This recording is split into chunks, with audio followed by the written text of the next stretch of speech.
Hello and welcome to the SIHL Expansion Tournament. We're going to be talking about the New York Eagles. Got a Rangers hat on, so I believe this was it's one of the reverse retro hats. I just love this hat. I just really like this hat. Not that I don't like the Rangers. I'm a Devils fan, but we're gonna move on. We're talking because New York Rangers. We're talking about the New York Eagles of the SIHL Expansion Tournament. And next year, all these teams will be part of the Summer Ice Hockey League. It'll be really fun, really fun. But enough of me talking. We're gonna get this going. Because this is technically its own tournament. This technically has nothing to do with the SIHL. But these teams will be implemented next year. Because they'll play in the SIHL next year. Although some of these teams have played in there before. We're in the location before.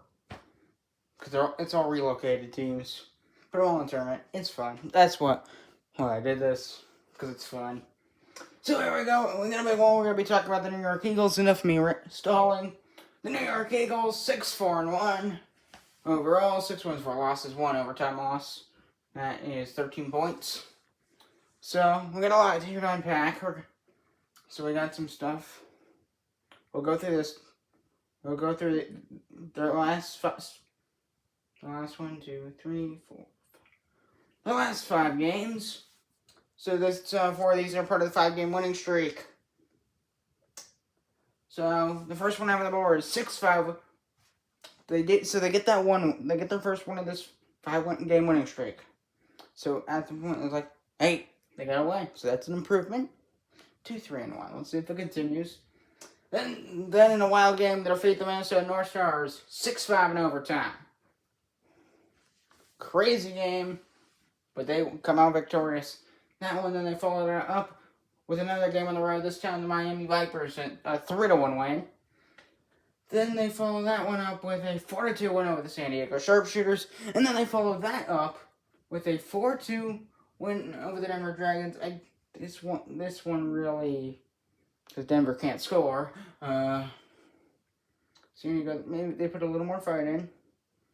It's not a crazy amount, but if they lose another one, yeah, they're gonna be. San Diego should be in the bottom row in the panic index. So, and then this one kind of a fair loss. They lost 3 KC. The Kansas City Wings. I'm not gonna mock you for losing to the K Wings in this league or in this tournament. I'm not gonna mock you for your team for that. I will not. I have no reason to, because Kansas City is OP, overpowered, definitely. So that's the last 2 games. Here's another stat I want to take a look at. It's up here in the corner. 34 goals for, 32 goals against. Because yeah, they do tend to give up a lot of goals. You see here. 5, 6, 8, 10. They give up 13 goals in this 5-game show. That's not bad. But the reason it's that high is because of this game. Yeah, do they have the best goals against? No. Do they need more goals for? Yeah, probably. Hey, it's kind of like fair, because they were really terrible to start.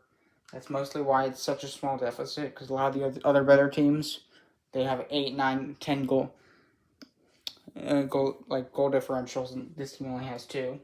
So it's kind of explained, but I wanted to put that on the board just so you have it. So then we're gonna look at some stuff I have here on the board. So they were 1-3-1 to start off, or before the win streak. Then they went to 6-3-1. Now they sit at 6-4-1. 5-game win streak that moved them, since there's so little games, that moves you massively up in the standings. And currently 4th in the standings. Yep. So overall they're 4th in the standings. They're behind Seattle, Kansas City, obviously. Who's the other team at behind? I'll check my phone. the Calgary Cougars, they're just behind, okay, yeah, they're behind, they're one win behind them. So, yeah.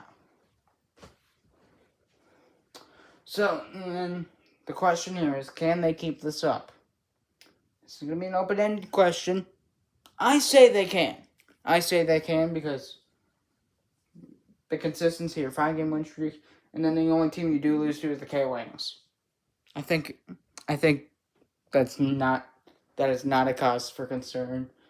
They're not only gonna be fine, they're probably gonna they're gonna keep going. They're gonna keep this greatness, this good play. They're gonna keep this up. I think they can. If they fall, I'm wrong. So yeah. And then the final thing I want to look at on this board here, this might be, let's move this over a bit, of the aesthetics. I don't know if you want, what type of things you want to see as, like, props in a video. I don't have too much, but maybe, I'm going to Boston a bit, maybe I'll get stuff on there that I can use for here, so. That's a few weeks away, but, maybe I'll make a video talking about what I want to do while I'm there. Maybe that would not be a bad second channel video. That would not be a bad idea. So I did actually mess it up, I think. But that's supposed to say upcoming. The O got messed up a bit. So the upcoming games, I just put 3 on the board. We're gonna go over them. So tomorrow they're gonna be playing the Seattle Stingrays. So it's gonna be a battle between 2 very good teams in this tournament. Should be a telling one there. Then they're going to play the Austin Mans. That should be an easy one, but if they don't bring their A game, Austin could beat them. Then they're going to play the Philadelphia Falcons. This one, it could go either way. It just really depends on how the tide turns. You know what I mean? So, these 3 games, since there's so many these very well could shape the direction this team decides to go down in this tournament. And this could be, the way they do in this tournament could foreshadow how they do next season in 2026. So I'm Thomas Rose. Glad to have you tuning in, and I'll see you for the next one. Goodbye.